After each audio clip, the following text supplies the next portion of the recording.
Bom, gente, chegamos aqui à nossa sexta aula do curso de súmulas do TST que dizem respeito aos cálculos trabalhistas, tá? Eu acho que, além dessa sexta aula, nós deveremos ter mais uma, talvez duas, mas eu creio que mais uma aula a gente encerra. E se for, no máximo, mais duas aulas, a gente encerra o curso, tá? Então, vamos lá. Nossa sexta aula do curso de liquidação. Liquidação não, Marco. Curso de súmulas do TST que dizem respeito aos cálculos trabalhistas. Vamos lá. Sem mais demoras. Então, começando aqui nossa sexta aula, cursos de súmulas TST que dizem respeito a cálculos trabalhistas. Vamos lá. Vamos começar aqui com a nossa súmula 46, que fala de acidente do trabalho.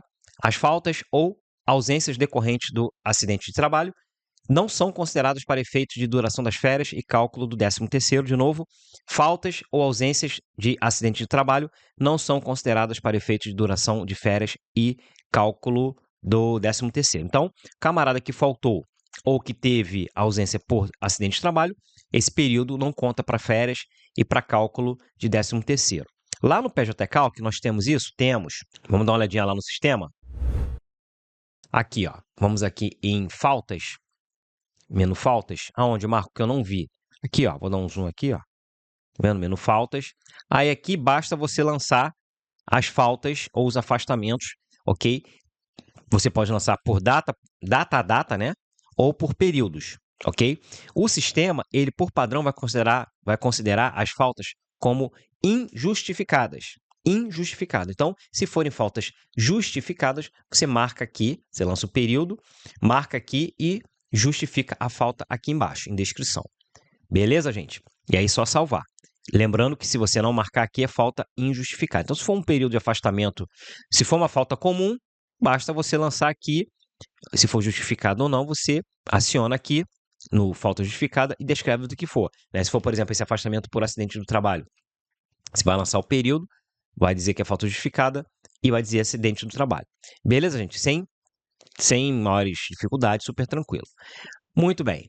Vamos voltar então ao sistema? Voltando aqui ao sistema, nós vamos agora para a súmula 89. A súmula 89 também fala de falta ao serviço, né? Fala que as faltas já são justificadas. Vamos lá, se as faltas já são justificadas pela lei, consideram-se como ausências legais e não serão descontadas para cálculo do período de férias. Beleza? Então, faltas justificadas legalmente, ok? São ausências legais e não são descontados para o cálculo de férias. A gente já viu lá no sistema como é que funciona a configuração das férias, né? Beleza? Bom, próxima súmula agora, súmula importantíssima, que vai falar do adicional noturno, acho que você já sabe qual é a súmula 60, tem a estrelinha vermelhinha, súmula 60 fala do adicional noturno, integração no salário e prorrogação em horário noturno. O inciso 1 diz: o adicional noturno pago com habitualidade integra o salário do empregado para todos os efeitos. O adicional noturno, pago com habitualidade, integra o salário do empregado para todos os efeitos. E o inciso 2 fala que, cumprida integralmente a jornada no período noturno e prorrogada esta, devido também ao adicional quanto às horas prorrogadas. De novo, cumprida integralmente a jornada no período noturno e prorrogada esta, devido também o adicional quanto às horas prorrogadas. Então, essa súmula importantíssima sempre está aí entre as mais impugnáveis, sempre gerando dúvida para os alunos, sempre gerando embargo à execução, impugnação do exequente. Então, o inciso 1 fala que, vamos ler aqui, ó, o adicional noturno, ele integra o salário do empregado para todos os efeitos, desde que ele seja pago com habitualidade, ok? Desde que ele seja pago com habitualidade. E o inciso 2 fala que, vamos ler, ó, quando tem sempre uma determinação que começa com uma condicionante, eu gosto sempre de ler o contrário. Como assim, Marco? Ó, ele está usando aqui uma condicionante. Cumprida integralmente, ou seja, se for cumprida, ok? Isso é uma condicionante. Então, eu gosto sempre de ler ao contrário. Ó, é devido, ó, vamos ler aqui, ó, é devido o adicional noturno quanto às horas prorrogadas, ok? É devido o adicional noturno quanto às horas prorrogadas, desde que cumprida integralmente a jornada no período noturno. Beleza? É uma forma de a gente tentar entender também. Então, o adicional noturno, ele vai ser prorrogado, ele vai continuar sendo pago, se a jornada noturna for totalmente paga. A jornada noturna a gente sabe que é aquela que vai das 22 às 7 da manhã, 7 não, Marco, às 5 da manhã, presta atenção, conforme artigo 73 da CLT, para o trabalhador urbano. Vamos só nos ater aqui ao urbano. Então, se o camarada começou a trabalhar no horário que englobe pelo menos das 22 às 5 da manhã, ele pode ter começado aqui antes, não tem problema. Mas se ele começou pelo menos até as 22, a hora que ele terminar aqui, depois das 5 da manhã, aqui também será devido o adicional noturno a ele. Redução ficta da hora noturna, adicional noturno. Beleza, gente? Tranquilo? Só dá uma olhadinha aqui na OJ 97, tá, gente? Depois dá uma olhadinha nessa OJ 97, que fala que o adicional noturno, ele integra a base de cálculo das horas extras noturnas. Isso gera muita dúvida, tá? Depois dá uma olhadinha lá. Então, a gente tem aqui, lá no PJ Calc, obviamente, essa questão da súmula 60. Vamos lá? Ó, você vai aqui em cartão de ponto. E aqui no cartão de ponto, nas horas noturnas aqui embaixo, você tem já o sistema trazendo, por padrão, considerar a redução ficta da hora noturna, porque isso é uma norma legal, está no artigo 73. Então, toda hora noturna, toda hora trabalhada a partir das 22 horas, tem obrigatoriamente, independentemente de pedido, que ser considerado como redução ficta da hora noturna, equivalendo a 52 minutos e 30 segundos. E aqui, ó, se houver determinação, você manda aplicar a súmula 60 que a gente viu. O camarada começou a trabalhar pelo menos às 22 horas, a hora que ele terminar é devido o adicional noturno e a redução ficta. Mas aqui, ao contrário, né, na súmula 60, ao contrário da redução ficta noturna, o entendimento é que tem que vir expresso, ok? Porque isso aí é entendimento simulado, então tem que vir expresso aí, se o entendimento for esse ou não, né, de seguir a súmula 60. Beleza, gente? Vamos continuar agora com a súmula 63. Essa súmula 63, ela também é importantíssima, tanto é que tem a estrelinha vermelha lá. Ela vai falar da incidência do FGTS. A contribuição para o FGTS incide sobre a remuneração mensal devida ao empregado, inclusive sobre as horas extras adicionais e sobre as horas extras e eventuais adicionais.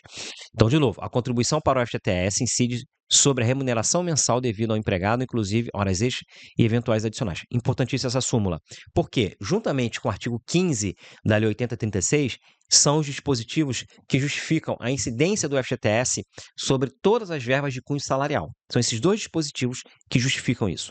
Súmula 63 e artigo 15 da Lei 8036.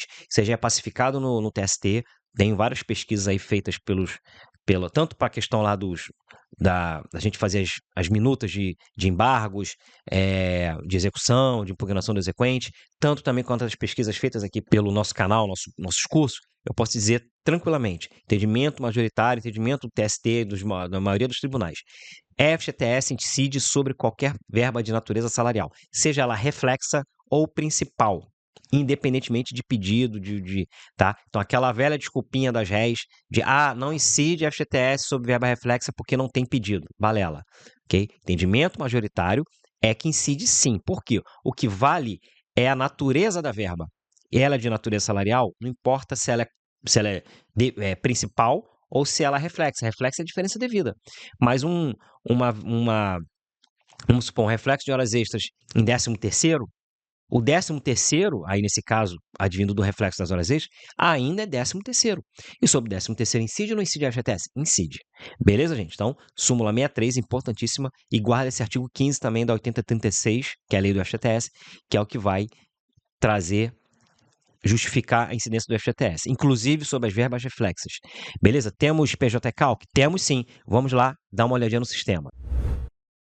Aqui no sistema, muito tranquilo. Primeiro, o FGTS sobre salários pagos, a gente sabe que aqui é em histórico salarial, ok? Você lançou o histórico salarial, se houver FGTS sobre salários pagos, você vai lançar o histórico salarial aqui e você vai mandar marcar a incidência do FGTS aqui sobre os meses faltantes ou sobre todo o pacto. Sobre as verbas devidas, sobre as verbas salariais devidas, a incidência se dá aqui, ó, verbas, aí na própria verba, ok? Vamos ver aqui, por exemplo, nosso adicional de periculosidade aqui, ó. O adicional de periculosidade, você vê que é na incidência, ó, verba de natureza estritamente salarial, incide o FGTS, beleza? Se você for apurar, por exemplo, uma verba reflexa aqui, deixa eu ver se tem aqui, ó, no próprio adicional de periculosidade, vamos aqui em exibir, e vamos marcar aqui a incidência sobre o 13º. Quando você vai no parâmetro do reflexo, aqui, ó, parametrizar, tá vendo? Você vai ver que ele não vai ter incidência do FGTS aqui, ó. E aí eu reputo isso errado, ok? Eu reputo isso errado. E aí, se o autor ele entra com uma impugnação requerendo a incidência desse FGTS aqui, eu dou razão a ele. Nas minhas promoções, eu dou razão. Por quê? É inequívoco que esse FGTS aqui é devido. Ah, Marco, mas não tem determinação expressa. Não importa. Tem a determinação expressa para a incidência do FGTS sobre o 13º como verba principal? Não. Por que haveria no caso do reflexo? Ah, porque é reflexo do reflexo. Não, senhor.